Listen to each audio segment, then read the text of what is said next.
Welcome back, viewers at home, and thank you so much for tuning in right here on INX Prime Channel 345. Now, Durban police are on the hunt for the people responsible for throwing explosive at a North Durban mosque. Now, 2 homemade explosive devices were planted early Tuesday morning when a security guard noticed a car drove up to the mosque complex and dumped some items near the entrance. The suspects then fled the scene.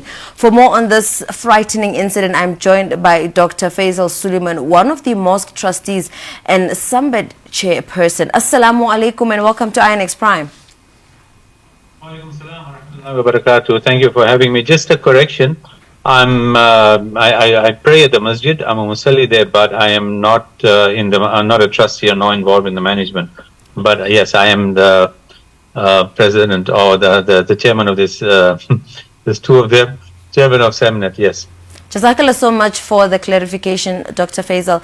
Now, looking at this very frightening incident, are you able to give us an update on the police investigation?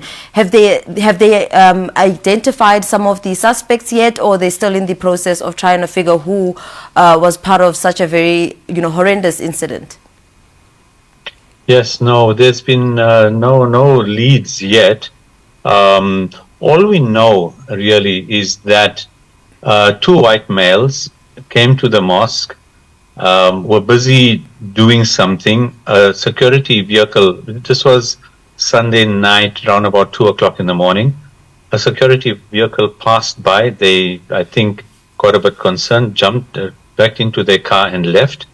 Later came back, were then working with this, what turned out to be a bomb. With about 40 meters of detonation cable and some batteries, maybe for a remote triggering of the explosive. And we then started, as your visuals are showing, just before that at the entrance, we're busy working when exactly that's the 40 meters of cable and the 2 highly explosive, what are they, C4. But they were then disturbed by our guard. And they jumped into their vehicle and then left. The guard alerted, of course, the trustees, and eventually the police were called, and they found this to have been a very, first of all, not just a bomb, but with a decent amount of explosive material. So all we can really say at the moment is 2 white males attempted to bomb the masjid. Whether they were going to detonate it when the Musallis were there, when they came for Fajr, one doesn't know. But it's an extremely serious situation from the perspective of the fact that this is a terrorist attack or attempted terrorist attack. That's exactly what it was. More likely than not, an Islamophobic attempted hate crime.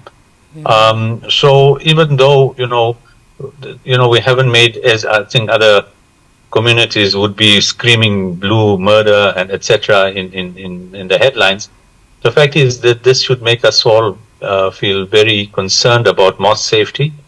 Other masjids as well. Clearly, if they didn't get it right at this one, they may want to do it at another. Yeah. We should be aware of the fact that not everybody likes Muslims, or the fact that in this community in Durban North, over the past few years, we've seen increasing number of Muslims move in the mosque, our involvement in the distribution of water and food and blankets, etc., and from the masjid.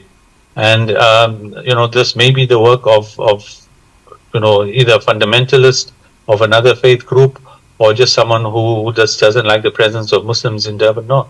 Yeah, it is quite scary, and I think not knowing their reasons or hearing from them their reasons, it gives one so many scenarios to think. Maybe also with what's happening in Palestine, probably they're pro-Israel. There's a lot of things that we need to take into consideration, and I think it's very refreshing to see that you're actually alarming other mosques as well to take the necessary precautions.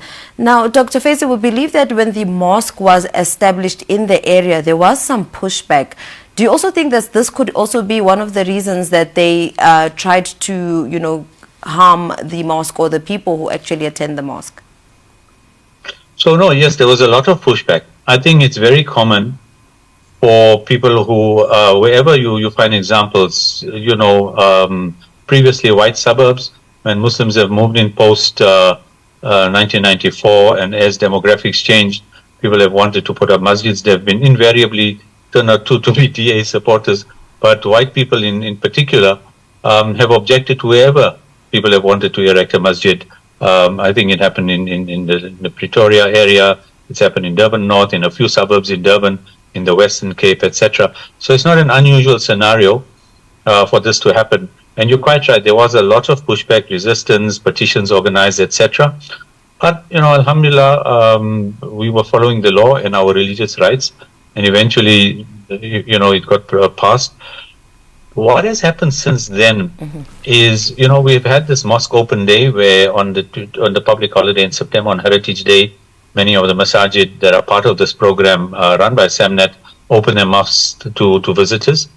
And over the past few years, with the break during COVID, we've had the visit, the residents of Durban North, school principals, the neighbors come to the masjid, come and meet the Muslims, interact with Muslims. And many of them actually, said they regretted objecting once they found what Muslims were about. I think they've previously held misconceptions, the tropes, the stereotypes about Muslim, that we're going to be slaughtering sheep in the mosque and the properties will devalue and there'll be the azan on the loud hailer. And just the fact that, that this is seen as a Christian suburb, and suddenly you have these Muslims with all the tropes and stereotypes about Muslims. But over the years, with the mosque open day, during the July 2021 looting, the mosque became the hub of the command center.